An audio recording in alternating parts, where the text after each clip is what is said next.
এবার একটু কাজের কর্মে মন দেন গো উপদেষ্টা মন্ডলী। অনেক তো সংস্কার করলেন, এর মধ্যে আপনাদের চোখের সামনে দিয়া কাউয়া কাদের পগার পার হয়েছে, 3 মাস কই লুকাই ছিল কেউ জানতেন না। কেন?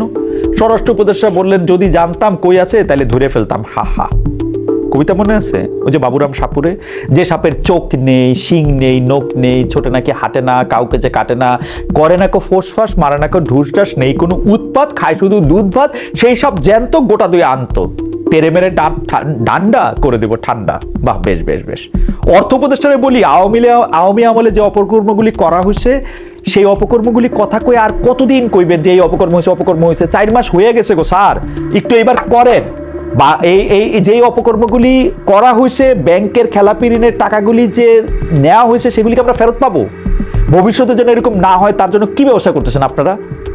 বাংলাদেশে মানুষ যখন 50,000 টাকা ঋণ নিতে চায় তার জন্য জমি জমা, পুকুর, ঘটি বাটি, লোটা গামলা সব বন্ধ দিতে হয়। 50,000 কোটি টাকা ঋণের বিষয় এরকম কিছু কি আসে? মানে ঋণ না দিচ্ছে যে তারা, ঋণ যে তারা নিছে, বাংলাদেশে যেগুলি ঋণ খেলাপি আছে এগুলির বিরুদ্ধে আপনারা করেন হত্যা মামলা। এই যে ঋণ খেলাপি একটা ভালো জিনিস, এটা করলে কোনো অসুবিধা নাই। আমি যে ভবিষ্যতে বাংলাদেশে আর কাউরে ঋণ খেলাপি হইতে দেখবো না, এটা আমি কেমনে বুঝবো? সে বাইনারির বিপরীতে দাঁড়ানো জুলাই অভ্যুত্থানে একটা বড় শক্তির জায়গা ছিল। কিন্তু দুঃখের বিষয় হলো হাসিনা আপা পলানোর সময় তার হেলিকপ্টারের প্রপেলারের ঝাপটায় সারা বাংলাদেশে এই জিনিস ছড়াইতে গেছেন। আমাদের ট্যাগিং এর শেষ নাই। হিন্দু, মুসলিম, আওয়ামী, বিএনপি, রাজাকার, মুক্তিযোদ্ধা, ভারতের দালাল, পাকিস্তানের দালাল, শাহবাগী, হেফাজতি, হিজাবি, নারীবাদী, মীর হুজাইফার একটা স্ট্যাটাস পড়ে আসে। যেই পরিমাণ মানুষের শাহবাগী ট্যাগ দেওয়া হয়েছে, গোটা শাহবাগে অত লোক আটবে না। পাশাপাশি একটা কথা মনে হচ্ছে, এই ট্যাগিং দিয়া বাংলাদেশে বেশিরভাগ মানুষ দাবি করে যে তার দাদা বা নানা বা তার চেয়ে একটু আগের পুরুষরা তারা জমিদার ছিল। এক ভদ্রলোক আমার বলল যে যেই পরিমাণ মানুষ বাংলাদেশে দাবি করে যে তাদের দাদা বা নানা জমিদার ছিল, সেই পরিমাণ জমি বাংলাদেশে থাকতে হলে বাংলাদেশের আকৃতিটা রাশিয়ার সমান হইতো, অন্তত কানাডার সমান। এই যে আমরা কেউ কাউরে সইতেই পারি না, আর কেউ কিছু অপছন্দের বললে অন্যরকম হইলেই তারা সন্দেহ করতে থাকি। আমাদের মনেই হয় না আমাদের মানুষের উপরে হাত তোলার অধিকার নাই, আমার আরেকজনের বাড়িতে গিয়ে দখল করার অধিকার নাই। এই যে সোশ্যাল মিডিয়ার যুগ, কত রকম কমিউনিকেশন, কত রকম অ্যাপ, অথচ আমরা কেউ কাউরে চিনি না, আমরা একটু শুনি না আরেকজনের কথা, আমাদের আত্মার সাথে আত্মার যোগাযোগ নাই। বাইনারি থেকে বেরই হইতে পারলাম না আমরা। যে বাইনারি থেকে রেহাই পাওয়ার জন্য বাচ্চাগুলি মারা গেল, আমরা কবে সামনের মানুষটার দিকে ঠিকঠাক দেখবো? কবি ব্রাত্য রায়সু তার ফেসবুক স্ট্যাটাসে লিখেছেন, ফেসিবাদের একদম 1 নম্বর কাজ হলো ট্যাগিং। প্রথম ট্যাগিং এর মাধ্যমে কোনো ব্যক্তি বা গোষ্ঠীকে অপর বা আদার করে ফেলা, মানুষকে পশু হিসাবে দেখানো এবং শিকারের উপযুক্ত টার্গেটে পরিণত করা। আমরা সেই সময় আর ফেরত আনতে দিব না। নব্য ফেসিবাদকে না বলুন। অর্থনীতিবিদ অমর্ত্য সেনের একটা বই আছে, দি আইডিয়া অফ জাস্টিস নামে। সেখানে তিনি বলেছেন আজকাল মানুষকে যে কোনো নির্দিষ্ট একটা পরিচয় সীমাবদ্ধ করে ফেলা এবং সেই অনুযায়ী তার দায়িত্ব ঠিক করে দেওয়ার প্রবণতা বেড়ে যাচ্ছে। যেমন মেয়ে মানুষ রান্না করবে না, এটা একটা কথা হইলো, অথবা সে বেটা ছেলে হয়ে বউয়ের ভাত রাঁধে আর বউ চাকরি করে, অথবা দেখছো উমুক তুমুক ধর বেটারে। তো এই যে বাইরের থেকে এই রকম একটা পরিচয় ঠিক করে দেওয়া এবং সেই অনুযায়ী একজন মানুষের কোনো কাজটা করা উচিত সেইটাও চাপিয়ে দেওয়া, এতে যার উপর এগুলি চাপানো হচ্ছে মানুষ হিসাবে তার অধিকার খর্ব করা হয়। একজন ব্যক্তি সে কি বিশ্বাস করবে, কি তার ভালো লাগবে, কোন দলের সাথে মিশবে, কাকে ভালোবাসবে, যতক্ষণ অন্য কারো ক্ষতি সে করতেছে না, তার সম্পূর্ণ অধিকার আছে নিজের মতো করে নিজের জীবন সাজানোর, নিজের রাস্তা ঠিক করার। অন্যের এক্সপেকটেশন অনুযায়ী আমার যদি নিজের পারিপার্শ্বিক গুটায় আনতে হয়, এটা আমার প্রতি অন্যায় বা ইনজাস্টিস। উচিত কথা রেকর্ড করতেছি 20 তারিখ শুক্রবার, 20 ডিসেম্বর শুক্রবার। আপনারা দেখতেছেন হচ্ছে 23 ডিসেম্বর সোমবার বাংলাদেশ সময় রাত 9টায়। কিছুক্ষণ আগে খবর পেয়েছি যে আমাদের একজন উপদেষ্টা জনাব এ.এফ হাসান আরিফ মারা গেছেন। মনটা আমার অনেক খারাপ হয়েছে, কারণ তাকে আমি প্রায় 30 বা 32 বছর ধরে চিনি। তার মতো এরকম ধর্মপরায়ণ এবং লিবারেল মানুষ আমি আমার জীবনে খুব কম দেখেছি। আজকে সকালে যখন এই খবরটা পেলাম তখন নিউ ইয়র্কে অনেকই সকাল, কিন্তু তার পুরোটা সময় জুড়েই আমি আসলে জনাব হাসান আরিফের বিভিন্ন কথা, বিভিন্ন আলোচনা আমার মনে পড়ছিল। যাই হোক, জীবন এগিয়ে চলে। আমরা যে কথাটি আরেকটু বলে নিতে চাই, আপনারা নিশ্চয়ই খেয়াল করেছেন যে ইকোনমিস্ট একটা দেশকে ঠিক করে, মানে ব্রিটেনের একটা পত্রিকা আছে ইকোনমিস্ট, বাংলাদেশেরও অনেক মানুষও এটা পড়েন, অ্যাটলিস্ট আগে পড়তেন, এখন পড়েন কিনা আমি জানি না। সেই ইকোনমিস্ট পত্রিকা প্রত্যেক বছর ঠিক করে যে কোন দেশটাকে এবার শ্রেষ্ঠ দেশ হিসাবে ঘোষণা করা হবে বা একটা অন্যরকম অ্যাচিভমেন্টের দেশ হিসাবে ঘোষণা করা হবে। এবার ইকোনমিস্ট দেশ হিসেবে ঠিক করেছে হচ্ছে বাংলাদেশকে। আমি এমনিতে এই যে কোনো একটা খেতাব দেওয়া, এই করা সেই করা, সেগুলিকে অনেক বেশি গুরুত্ব দিই না, কিন্তু এইবার বাংলাদেশ আসলে তার চলতে থাকা 15 বছর বা 16 বছরের স্বৈরশাসন থেকে নিজেদেরকে মুক্ত করেছে, নিজেরা মুক্ত হয়েছে, এবং এর জন্য যারা এতে নেতৃত্ব দিয়েছে তাদের অনেক রক্ত দিতে হয়েছে, অনেক ত্যাগ করতে হয়েছে। সেই জন্য ইকোনমিক্স তাদেরকে মানে বাংলাদেশকে এবার নির্বাচিত করেছে একটি বিশেষ দেশ হিসেবে। আমি সেটি খুব গর্ব নিয়েই বলতে চাই। তবে মন খারাপের মতো অনেকগুলি ব্যাপার আছে। গত কয়েকদিন ঘটে যাওয়া আরও যে ঘটনায় আমি খুব খুব মানে ব্যথিত হয়েছি, তা হলো ভারতের মাওলানা সাদ কান্দলভি এবং ঢাকার কাকরাইলে মাওলানা জোবায়েরপন্থীদের বিরোধ, মারামারি, এবং যা শেষ পর্যন্ত মানুষের মৃত্যু থেকে শেষ হলো। বুধবার ঘটেছে এই ঘটনা। টঙ্গীর ইস্তেমা মাঠে সাতপন্থীদের হামলায় জোবায়েরপন্থীদের 4 জন মারা গেছেন। মানে খবরটা এইভাবেই এসছে। তাবলিগের নিয়ন্ত্রণ নিয়ে এই দুই পক্ষের বহুদিন ধরে বিরোধ ছিল। নিহত মুসল্লিরা টঙ্গীর তুরাগ নদীর তীরে 5 দিনের জোর ইস্তেমায় অংশ নিয়েছিলেন। জোর ইস্তেমা হচ্ছে বিশ্ব ইস্তেমার আগে প্রস্তুতিমূলক সমাবেশ, যেখানে 1 থেকে 3 চিল্লায় বের হওয়া তাবলিগের সাথীরা অংশ নেন। এর সংখ্যা ছিল কয়েক হাজার, যেখানে ভোর রাতে দেয়াল টপকে ফটক ভেঙে মাঠে ঘুমন্ত মুসলিমদের উপর অতর্কিত হামলা চালিয়ে ইস্তেমা মাঠে নিয়ন্ত্রণ নেন সাতপন্থীরা। এর মধ্যে জাতীয় নাগরিক কমিটি থেকে সার্জিস হাসনাত আব্দুল্লাহ কাকরাইল মসজিদে গিয়ে জোবায়েরপন্থীদের সাথে আলাপ করেছেন, সাতপন্থীদের থামানোর চেষ্টা করেছেন। তাতে মনে হয় হিতে বিপরীত হয়েছে, কারণ এর কয়েক ঘন্টা পরই হামলা করা হয়েছে এবং মানুষ মারা গেছে। বাংলাদেশে তাবলিগি জামাতের দাওয়াতি কার্যক্রম নিয়ে 2018 সাল থেকে দুটি পক্ষ তৈরি হয়। একটি নেতৃত্বে আছেন দিল্লির নিজামুদ্দিনের মাওলানা সাদ কান্দলভি, এবং তার সমর্থকেরা এই পক্ষ থেকে সাদ কান্দলভিকে বিশ্ব তাবলিগ জামাতের আমির মনে করা হয়। অন্যদিকে সাদের বিরোধী পক্ষ এর নেতৃত্বে রয়েছেন তাবলিগ জামাতের শীর্ষ মুরব্বী বাংলাদেশের মাওলানা জুবায়ের, কিন্তু তারা নিজেদের জুবায়েরপন্থী বলেন না, এটাকে তারা শুরায়ে নিজাম বা পরামর্শ ভিত্তিক পরিচালনা বলছেন।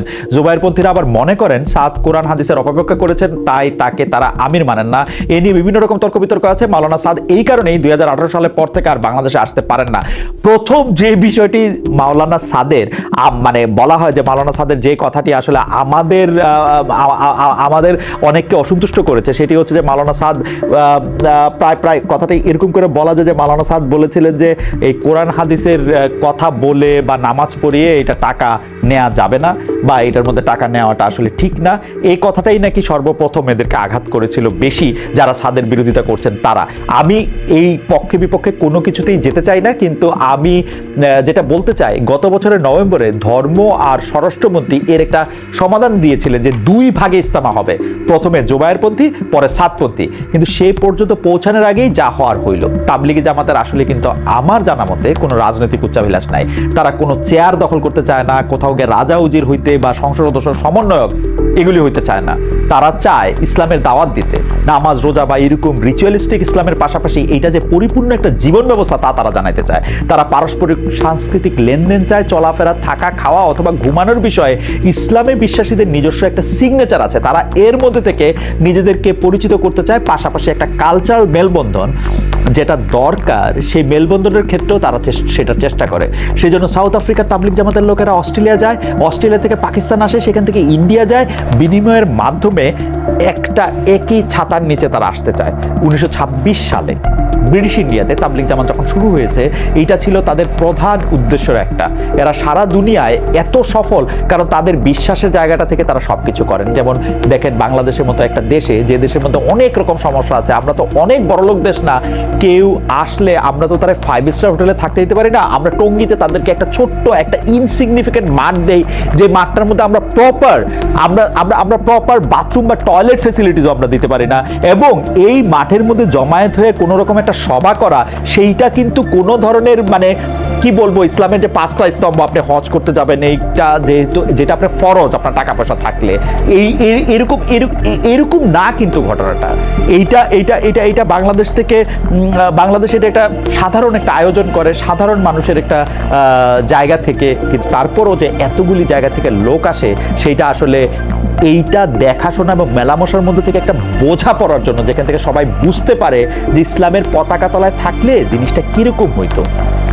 এই যে ইসলামের জন্য এত মানুষের এত স্যাক্রিফাইস, এত কষ্ট স্বীকার, এটা হযরত মুহাম্মদ সাল্লাল্লাহু আলাইহি ওয়াসাল্লামের পথ অনুসরণ করেই তিনিও আর একটা সাংঘাতিক বৈরী পরিবেশে থেকেও মানুষকে ডাক দিয়েছেন ইসলাম ধর্ম বোঝার জন্য, যে তোমরা দেখো আমরা আসলে কিভাবে খাই, কিভাবে থাকি, অন্যদের সাথে আমাদের সম্পর্ক কিভাবে তৈরি হয়, মোট কথা কিভাবে জীবনযাপন করি, কিরকম কাপড় পরি, কিরকম ব্যবসা করি, দেখো আসো এগুলি নিয়ে কথা বলি।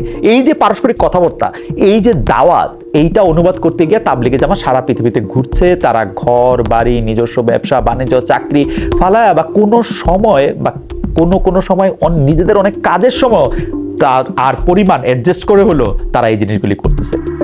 অথচ এই যে সাতপন্থী আর জোবায়েরপন্থী মারামারি, কে ওয়াজ করবে আর কে আখেরি মোনাজাত করবে, এই নিয়ে কারাকারি, তাবলিগি জামাতের স্পিডের সাথে এটাতে একেবারেই খাপ খায় না।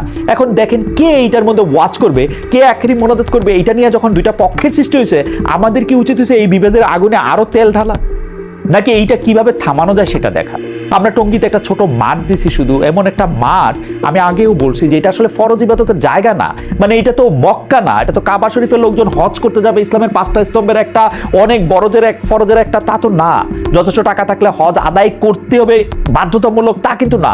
অথচ এই যে গরিব একটা দেশ, এখানে বাতাস দূষিত, যানবাহনের সংকট, জীবনের ঝুঁকি, সেখানে ফরজ ইবাদত না হওয়া সত্ত্বেও মানুষ সমাবেত হইতেছে সারা দুনিয়া থেকে আইসা, সেখান থেকে মানুষ ওয়াজ শুনতেছে, আলোচনা শুনতেছে, পরবর্তী দিনে করণীয় শুনতেছে, বর্তমান সময়ের আলাপ শুনতেছে, আমরা কিভাবে চলবো, থাকবো, পড়বো, খাবো, এগুলির নির্দেশনা জানতেছে। এই জায়গাটার মধ্যে আমরা কি এই বিভেদ সৃষ্টি করতে করতে 4 জন মানুষ মাইরা ফেলবো?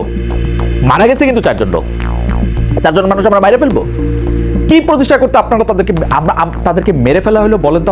আপনারা কি জন্য তাদেরকে মারলেন আমার একটু বলেন তো? এটা কি যুদ্ধের ময়দান? সাতকে, জুবাইরকে, এর মধ্যে আবার কে সাতপন্থী কে জুবাইরপন্থী, কোত্থেকে এগুলি আমাদের কাছে এত মারাত্মক ইম্পর্টেন্ট হয়ে উঠলো? মানে এটা কি সবাই খেলা? মানুষের প্রাণ কোনো অর্থ বহন করে না? এটা ব্রাজিল, আর্জেন্টিনা, আবহানী, মোহামেডান, বিএনপি, জামাত, আমরা কি প্রতিষ্ঠা করতে চাইলাম? এটা আমার মনে হয় এক্ষুনি এই মুহূর্তে, মানে গতকালই করা উচিত ছিল, তবু এখনো সময় শেষ হয়ে যায় না। এই মুহূর্তে এই ধরনের কোনো বিভেদের মধ্যে আর থাকা উচিত না, এই বিভেদ পালা উচিত না। কারণ দেখেন, জহির রায়হানের সময়ের প্রয়োজনে গল্প পড়ছিলাম যে আজকে থেকে 3.5 দশক আগে হয়তো, যে দেশ একটা ভৌগোলিক ব্যাপার, 3 প্রজন্ম আগে পরে আমরাই কি বলতে পারবো কোনটা দেশ কোনটা বিদেশ? কিন্তু কিছু জিনিস তো থেকে যাবে, তাই না? এই যে আপনি ইসলামিক আদর্শ বলেন, মানবিক আদর্শ বলেন, এই সময় আমরা মানুষজন কই ছিলাম, সেই জায়গাগুলি তো থেকে যাবে। কি বলবে আমাদেরকে পরবর্তী প্রজন্মের লোকজন? কি উদাহরণ আমরা সৃষ্টি করছি? পরবর্তী মানুষ যখন দেখবে এখানে মারামারি করে 4 জন লোক মারা গেছেন, তখন তারা আসলে কি বুঝবে? কি নিয়ে মারামারি হইলো এখানে? আপনারা কি নিয়ে ফাইট করতেছেন বলেন তো? জনাব সাতপন্থী এবং জনাব জুবাইরপন্থীরা কি প্রতিষ্ঠিত করতে চাইতেছেন? কতটা প্রিয় হয়েছেন আল্লাহ? কোন ইসলাম প্রতিষ্ঠিত করতেছেন আমার একটু বুঝান তো, কোন ইসলাম আপনারা প্রতিষ্ঠা করছেন? এবং আমরা যারা এর মধ্যে ফু দিতেছি, এর মধ্যে কে ঠিক কে বেঠিক সেই বিশ্লেষণের বোর্ড বসাইছি, তাদের মধ্যেকার ব্যবধান আরো বাড়ায় তুলতেছি, তারা কি চাইতেছি বলেন তো? এটা কি একটা টেস্ট ম্যাচ? এটা টুর্নামেন্ট চলতেছে? আমরা কি কেউ জিততেছি? এই প্রশ্নটা আমি রাখলাম আপনাদের জন্য। আমাদের দেখেন সবকিছু তাড়াহুড়া, যেন মাথার ভিতরে রেস চলতেছে, এত তথ্য, এত ঘটনা, এত খবর, দুনিয়া বাই বাই করে ঘুরতেছে, আর আমাদের মগজে ট্রাফিক জ্যাম লেগে যাচ্ছে। একটা অস্থিরতা ঘুরপাক খাইতে থাকে, কত কিছু করতে হবে, কত কিছু বলতে হবে, কত কিছু লিখতে হবে, কত কেউ ভুল বুঝতেছে, ভুল ভাল বলতেছে, এদের জবাব দিতে হবে। এই অস্থিরতার চোটে কিছুই করা হয় না। নিজেকে যে এত অপরিহার্য মনে হয়, এটা আসলে কেন হয় এরকম? আমরা একটা ঘোরের মধ্যে থাকতে চাই বোধ হয়। কোনো একটা ইস্যু নিয়ে আমি যদি কিছু না বলি, দুনিয়া কি থেমে যাবে? আমারে যদি কেউ ভুল বোঝে, মনে মনে গালি দেয়, কি আসে যায়? আমারে কেন এত রিয়েক্ট করতে লাগে? আমরা বিজয় দিবসে খুশিতে ঠেলায় ঘুরতে ঘুরতে মোদি ভাই একটা পোস্ট দিলেন, তিনি বাংলাদেশের বিজয় এতই খুশি হয়েছেন যে এটাকে ভারতের আপন করে নিতে চাইতেছেন, মানে আমারাইজ করে নিতে চাইতেছেন। সাথে সাথে আমাদের উপদেষ্টাদের মধ্যে আরো বেড়াছাড়া লেগে গেল। একজন তীব্র প্রতিবাদ চালাইলেন, আরেকজন বাংলাদেশের নতুন মানচিত্র হাজির করে কিছুক্ষণ পরে সেটা আবার মুছে দিলেন। ভাই, যে পোস্ট করে আবার মুছা ফেলতে হয়, সেটা করার আগে কয়েক মিনিট ভাবেন। একই বিষয় দেখা গেল শিল্পকলা একাডেমি কর্মকাণ্ডে। বিজয় উৎসব হয়ে গেল ডিসেম্বর উৎসবে, আবার অ্যাবাউট টার্ন। বিজয় উৎসব হয়ে গেল ডিসেম্বর উৎসব, আবার অ্যাবাউট টার্ন। কিসের ভয়ে আপনারা এরকম পেন্ডুলামের মতো এরকম দুলতে থাকেন? আপনাদের ইনকনফিডেন্সও দেখা যায়, তাতে আপনাদের উপর আমাদের ভরসা করতে ভয় হয়। উইনি দ্য পু, এই বিষয়ে আমার উইনি দ্য পুরে কিন্তু আমার বিরাট ফিলোসফার মনে হয়। মানে after Tom and Jerry, Winnie the Pooh হচ্ছে আমার কাছে একটা বড় ফিলোসফার। সে বলতেছে, doing nothing often leads to the very best of something. নেন, ইংরেজিতে বললাম, এই ভাষায় বললে তো আবার কথার দাম বেড়ে যায়। আপনি দেখবেন আমরা যখন কোনো কথার একটা জোর দিতে চাই, তখন এটার মধ্যে একটা ইংরেজি বলি। মানে ধরেন কাউরে করছে বেরিয়ে যাও কই আমাকে পোষায় না, আমাদের কইতে হয় গেট আউট। এর যে বেরিয়ে যাওয়ার অর্থ চাই বুঝতেছে না, গেট আউট করলে সেটার মধ্যে এটা বুঝবে। আসি নির্বাচন প্রসঙ্গে। শেষ পর্যন্ত ডক্টর ইউনূস নির্বাচনের একটা সম্ভাব্য তারিখ ঘোষণা করেছেন। তিনি বলেছেন 2025-এর শেষে বা 2026-এর শুরুতে নির্বাচন হবে। এইবার নিশ্চয়ই বাংলাদেশের পরবর্তীতে যারা ক্ষমতায় আসবেন তারা শান্ত হইতে পারবেন। এখন একটু দম নেন, মানুষের কাছে যান, তাদের দাবি তাদের এক্সপেকটেশনগুলি শুনেন, তাদেরকে প্রতিশ্রুতি দেন, ওয়াদা করেন, বলেন যে আপনারা ক্ষমতায় যাবেন না, দায়িত্বে যাবেন এবং শেখ হাসিনার মতো ফেসিবাদী হয়ে উঠবেন না। অন্তত এখন তো বুঝতে পারলেন ডক্টর ইউনূস সরকার অনন্তকাল থাকতেছেন না। এইবার আপনাদের এই ঘ্যানর প্যানর বাদ দিয়ে রাজনীতিটা করেন। এই বাংলাদেশে যত উপনিবেশিক অর্থনীতি আছে, মানে উপনিবেশিক অর্থনীতি মানে সাদা বাংলা ভাষায় যেগুলিকে আসলে চাঁদাবাজির বিভিন্ন খানা আছে, মানে এইটা আমি আরেকজনের কাছ থেকে শিখা একটা কথা কইলাম আর কি। আসলে যত চাঁদাবাজি আছে সেগুলি কেমনে কম করবেন, বেশি করবেন, কোন জায়গায় করবেন, কোথায় করবেন না, এগুলি ঠিক করেন। অনেকেই গণতন্ত্র মানে বোঝে যে আওয়ামী লীগ যেগুলি করতো, মানে এটা এই অনেকের সাথে আমিও আসি, অনেকেই গণতন্ত্র মানে বোঝে যেই দুষ্টামিগুলি, যেই অপরাধগুলি আওয়ামী লীগ করতো, গণতন্ত্রের মানে হচ্ছে সেগুলি আওয়ামী লীগ আর করতে পারবে না, সেগুলি করবো হচ্ছে আমি। সেরকম ভাবলে একটু সাবধান হয়ে যান। দেখছেন না আওয়ামী লীগের নেতাগুলো মাটির উপর দপদপায় হাঁটতো, এখন ইন্দুরের মতো পালায় রয়েছে না? ওরকম করলে আপনাদেরও এই দশা হবে।